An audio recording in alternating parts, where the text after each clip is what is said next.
कहते हैं दोस्तों, पति पत्नी का रिश्ता एक ऐसा रिश्ता होता है जो कि बड़ा ही प्यारा, बड़ा ही पवित्र रिश्ता होता है। इन रिश्तों पे हम एक दूसरे के ऊपर विश्वास करते, भरोसा करते हैं। अगर यही रिश्ते शर्मसार हो जाए, यूं कहे पति पत्नी के ऊपर शक करने लगे, तो आखिरकार ये रिश्ता टूट जाता है।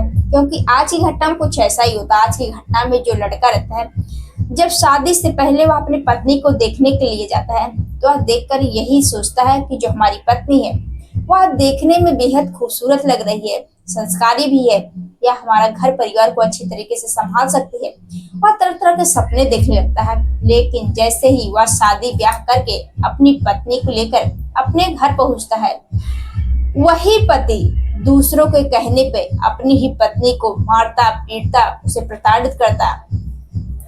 अब वही पत्नी अपने पति से परेशान होकर उसे तलाक ले देती है। और कुछ दिनों के बाद वही पति कुछ ऐसा काम कर गया दोस्तों। जब आप लोग पूरी कहानी, पूरी वीडियो देखेंगे तो एक बार सोच में पड़ जाएंगे। आप लोग यही कहेंगे कि आज के समाज में हम विश्वास करें तो किस पर करें। तो दोस्तों, आप लोग इस घटना को जानने के लिए वीडियो को पूरा देखिएगा। हेलो दोस्तों, क्राइम हर कदम में आप लोगों का स्वागत करती हूँ। मैं सभी से सबसे पहले यह कहना चाहती हूँ कि हैप्पी दिवाली की ढेर सारी शुभकामनाएं दोस्तों हमारी तरफ से। तो दोस्तों, आप लोग इस घटना को पूरा देखिएगा। आज की जो घटना है, यह आंध्र प्रदेश का एक जगह लगता है विजयवाड़ा। विजयवाड़ा में एक इलाका है मोमसानी। यहीं पर एक परिवार रहता है, शुंभमणि का परिवार। जो शुंभमणि रहता है वो अपने माता पिता के साथ काफी खुशहाल तरीके से रह रहा था। अब इनकी जो जिंदगी रहती वह ठीक ठाक से चल रही थी, समय बीत रहे थे। जो शुंभमणि का परिवार रहता है, काफी गरीब परिवार रहता है। माता पिता खेती किसानी करते थे और अपने बेटे को पढ़ाते लिखाते हैं। अब धीरे धीरे जैसे ही शुंभमणि 8 तक की पढ़ाई पूरी करता है और वह शहर चला जाता है कमाने के लिए कि हमारे घर की जो स्थिति है वह ठीक नहीं है। माँ बाप धीरे धीरे बूढ़े भी हो रहे हैं। अब वो लोग उतना पैसा भी नहीं कमा सकते, खेती बाड़ी नहीं कर सकते। इसलिए जो शुंभमणि रहता है वह शहर जाता है। अब जाने के बाद जो माँ बाप रहते हैं, अब उनको खाना पीना बनाने में काफी दिक्कतें होती हैं। इसलिए जो माता पिता रहते हैं वह सोचते क्यों ना अपने बेटे की शादी कर दे, क्योंकि हर माँ बाप यही सोचते हैं। अब उसके लिए लड़की देखना शुरू कर देते हैं। देखते देखते उन्हें लड़की पसंद आ जाती है। लड़की भी गरीब परिवार से रहती है, दिखने बेहद खूबसूरत।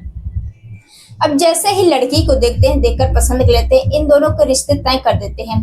और कुछ ही महीने बाद इन दोनों की जो है धूमधाम से शादी करा दी जाती है। शादी करके अब जो शुंभमणि रहता है अपनी पत्नी को अपने घर लेकर जाता है और पति पत्नी एक दूसरे के साथ अपनी जिंदगी की शुरुआत करते हैं। घर परिवार के लोग भी काफी खुश रहते हैं।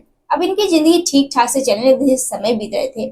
धीरे धीरे इधर जो शुंभमणि की एक चाची रहती है जिसका नाम विजय लक्ष्मी रहता है। जो विजय लक्ष्मी रहती है वह देखती है कि दोनों पति पत्नी में जो शुंभमणि है अपनी पत्नी के साथ काफी खुश रहता है। अब ये सब चीजें देखकर विजय लक्ष्मी जो चाची रहती है उसको काफी जलन होता है कि ये दोनों कैसे एक दूसरे के साथ बहुत खुश हैं, गरीब भी हैं। अब इधर जो शुंभमणि उतना कमाता धमाता भी नहीं है, घर ही रहने लगा है, फिर भी पत्नी इतनी खुश है, एक दूसरे के साथ खुश है। ये सब चीजें देखकर जो विजय लक्ष्मी रहती है अब उसको जलन होने लगती है। एक दिन वह शुंभमणि के पास जाती है।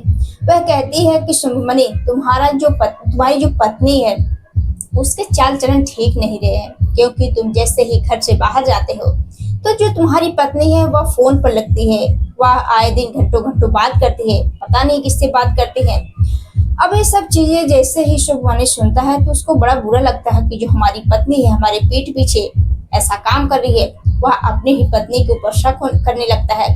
इधर जो चाची रहती है विजय लक्ष्मी, वह देखती है कि जो शुंभमणि है वह तो काम पर चला गया है। अब वह पत्नी के पास जाती है और वह पति के बारे में जो सारी बुराइयां करे, तुम्हारे पति के किसी के साथ चक्कर चल रहा है, तुम्हारा पति तुम्हें ध्यान नहीं देता है, तुमको ना ही सामान लाता है ना ही पैसे देता है।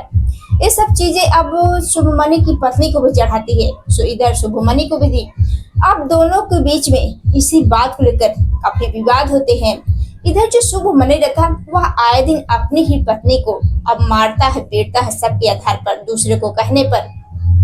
इधर जो पत्नी रहती है वो बेहद परेशान हो जाती है कि जो हमारे पति हैं पहले तो कितना मुझे मानते थे, अब उन्हें क्या हो गया कि वह आए दिन मुझे मारते हैं, पीटते हैं, मुझे प्रताड़ित करते हैं, मैं क्या करूं।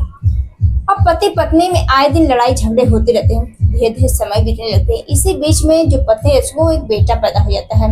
अब जो बेटा रहता है जैसे जैसे बड़ा होता है, अब ये सब चीजें देखकर जो पत्नी थी वह बेहद परेशान, पहले तो मैं ही थी, अब मेरा बेटा भी हो गया और जो शुभमणि है मुझे आए दिन मारते हैं पीटते हैं और हमारे बेटे के साथ ऐसे ऐसा काम करते हैं, मैं क्या करूं। तो जो शुभमणि की पत्नी रहती है वह परेशान हो जाती है। वह कहती है कि मुझे तुम्हारे साथ नहीं रहना है, क्योंकि हमारी ना ही कोई गलती है, हम ऐसा कुछ काम भी नहीं करते हैं, फिर भी तुम मुझे मारते हो पीटते हो सब करते हो, मुझे तुम्हारे साथ नहीं रहना है। और जो पत्नी रहती है वह अपने मायके चली जाती है। इधर जो शुभमणि रहता है कुछ दिन तो जो है वह अकेले अपने बेटे के साथ रहता है, लेकिन इधर जो पत्नी रहती है अपने घर वालों से कहती है कि मुझे शुभमणि के साथ नहीं रहना है, मुझे उससे डिवोर्स चाहिए, उसे तलाक चाहिए। अब जो घर परिवार के लोग रहते हैं इन दोनों को तलाक हो जाते हैं और जो शुभमणि रहता है वो अपने बेटे के साथ रहने लगता है। धीरे धीरे समय बीत रहे थे, धीरे धीरे अब जो बेटा रहता है अब उसकी उम्र लगभग 10 साल हो जाती है। इसी बीच विजय लक्ष्मी और शुभमणि में जमीन विवाद होता है जमीन को लेकर, और जो विजय लक्ष्मी रहती वह ताने भी देती है कि हमने तुम्हारी पत्नी से तुम्हें अलग करवा दिया, क्योंकि हमारे कहने पे तू अपनी पत्नी को मारता था पीटता था। मैं नहीं चाहता था कि तुम दोनों एक दूसरे के साथ खुश रहो, क्योंकि तुम्हारी पत्नी को मैं पसंद भी नहीं करती थी, इसलिए मैं चाहती थी कि तुम्हारी दूसरी शादी करवा दे, पत्नी को यहाँ से भगा दे। अब जैसे ये बात शुभमणि सुनता है कि जो हमारी चाची है वह मुझसे झूठ बोलकर मेरी पत्नी को मुझसे अलग करवा दी, मुझे उससे मरवाती थी पिटवाती थी। अब ये सब चीजें देखकर जो शुभमणि रहता है उसको समझ में आ जाता है कि जो हमारी चाची है वह मेरे साथ बहुत गलत की है। हमारी पत्नी बहुत अच्छी थी, मैंने उसे समझ भी नहीं पाया, और जो हमारी पत्नी मुझे कितना मानती जाती थी, मेरा कितना ख्याल रखती थी, लेकिन मैंने विजय लक्ष्मी चाची के कहने पर अपनी पत्नी से डिवोर्स ले लिया। अब ये सब चीजें जैसे ही अब शुभमणि को पता चलता है वो बेहद परेशान हो जाता है कि हम अपने बेटे को लेकर कैसे रहेंगे। अब ना ही घर में कोई खाना पीना बनाने में काफी दिक्कतें होती है। तो जो शुभमणि रहता है वह बेटे के साथ रहने लगता है। एक घटना 5 अक्टूबर की है, 5 अक्टूबर सन 2025 की। उस दिन जो विजय लक्ष्मी रहती है वह शुभमणि के घर आती है। वह दोनों एक दूसरे से बातचीत करते हैं, बातचीत करते करते एक दूसरे बहस कर लेते हैं, और जो विजय लक्ष्मी रहती है वह फिर से कहती है कि तुम पति पत्नी में हमने ही जो अलग करवा दिए, क्योंकि तुम्हारी पत्नी से मुझे बैठता नहीं था, तुम्हारी पत्नी मुझे पसंद नहीं थी, इसलिए मैं चाहती थी कि जो तुम्हारी पत्नी है तुम्हें छोड़कर चली जाए और तुम्हारी हम दूसरी शादी करवा दें। अब जैसे ये बात फिर से वह दोहराती है और शुभमणि को काफी गुस्सा आ जाता है। वह जो विजय लक्ष्मी को गले को कसने लगता है, वह तब तक कसता है जब तक उसकी मौत ना हो जाए। अब जैसे ही मौत होती है तो जो बेटा रहता है 13 साल का हो जाता है। अब बेटा सब कुछ देख रहा था, अब वह सोचता है कि अगर हमारा बेटा किसी से बता देगा तो हमें जेल हो जाएगी, हम पकड़े जाएंगे। इसलिए जो शुभमणि रहता है वह अपने बेटे को बहलाता फुसलाता है। वह कहता है कि चलो हम दोनों विजय लक्ष्मी चाची को बोटी बोटी काट देते हैं और अलग अलग जगहों पर ले कर फेंक देते हैं ताकि किसी को पता ना चले। इसलिए अब दोनों पूरी रात बाप बेटे विजय लक्ष्मी की लाश को वो जो है छोटे छोटे टुकड़ों में काटते हैं और अलग अलग जगहों पर ले जाकर फेंक देते हैं। अब जैसे ही सुबह होता है, इधर जो विजय लक्ष्मी के पति रहते हैं वह देखते हैं कि हमारी जो पत्नी है कहीं दिखाई नहीं दे रही। वह पत्नी को उधर ढूंढते हैं, लेकिन पत्नी को कुछ पता नहीं चलता। रात बीतती, सुबह हो जाता है। तभी जैसे ही शाम के समय इधर जो विजय लक्ष्मी के पति रहते हैं वह नजदीकी पुलिस थाने जाते हैं। पुलिस थाने जाकर वह कहते हैं कि साहब हमारी जो पत्नी है वह कल से मिल नहीं रही, पता नहीं कहाँ चली गई है, मैंने बहुत ढूंढने की कोशिश की। अब जो पुलिस वाले रहते हैं गुमशुदगी की रिपोर्ट दर्ज करते हैं और विजय लक्ष्मी की छानबीन होने लगती है। उसका जांच पड़ताल किया कि जो है विजय लक्ष्मी कहाँ चली गई। अब ये सब चीज करते करते आ जाता है 7 अक्टूबर। 7 अक्टूबर को जो गांव के लोग रहते हैं वह बिजवाड़ा इलाके में इलाके में जो है देखते हैं कि नाले में एक हाथ कटा हुआ मिलता है। अब जैसे ही ये सब चीजें मिलता है तो जो गांव के लोग रहते हैं वह तुरंत नजदीकी पुलिस थाने फोन करके बता देते हैं कि साहब यहाँ पर एक बूढ़ी औरत का जो है हाथ पड़ा हुआ है। अब पुलिस वालों को जैसे ही पता चलता है वहां पर पहुंचते हैं। अब अलग अलग जगहों पर जो टुकड़े मिलते हैं अब पुलिस वालों को शक होता है कि हो ना हो या विजय लक्ष्मी के ही टुकड़े हैं। अब जो पुलिस वाले रहते हैं वह विजय लक्ष्मी के पति से पूछताछ करते हैं कि क्या किसी के ऊपर आपको शक है, ऐसा कौन कर सकता है, क्या तुम्हारी किसी से लड़ाई झगड़े कोई विवाद। तो जो इधर पति रहते हैं वो बताते हैं कि हाँ साहब, जो शुभमणि है वह आए दिन हम दोनों के बीच में लड़ाई झगड़े होते थे जमीनी विवाद को लेकर। हो न हो जो शुभमणि है वह ऐसा काम किया है, क्योंकि जो शुभमणि रहता है वह भी अपने बेटे के साथ जो है घर छोड़कर वह रिश्तेदार यहाँ चला गया। अब जैसे ही पुलिस वाले घर पहुंचते देखते हैं घर पर ताला लगा हुआ है। अब शुभमणि की जो है लास्ट लोकेशन देखते हैं तो पता चलता है कि जो शुभमणि है वहाँ जो है विजयवाड़ा के इलाके में ही है। अब पुलिस वाले जैसे वहां पहुंचते हैं और उससे पूछताछ करते हैं तो जो शुभमणि रहता है पहले तो उधर की बातें बताता है।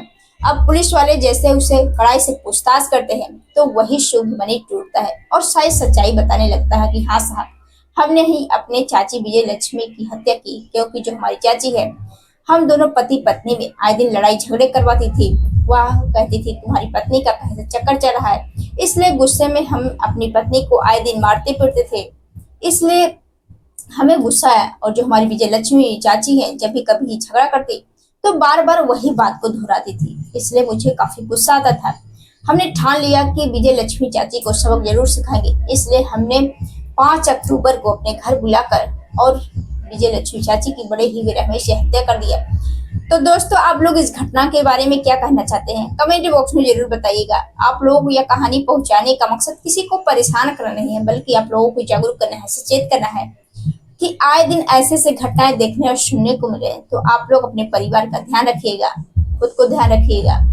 तो मिलते हैं नेक्स्ट वीडियो में। सबसे पहले फ्रेंड आप लोगों से कहना चाहते हैं कि आज है बड़ी दीपावली 20 अक्टूबर और आप लोग अपने परिवार का ध्यान रखिएगा, क्योंकि बहुत ऐसे ऐसे कांड हो रहे हैं, कभी बच्चे जल जा रहे हैं, कभी कहीं आग लग रही है।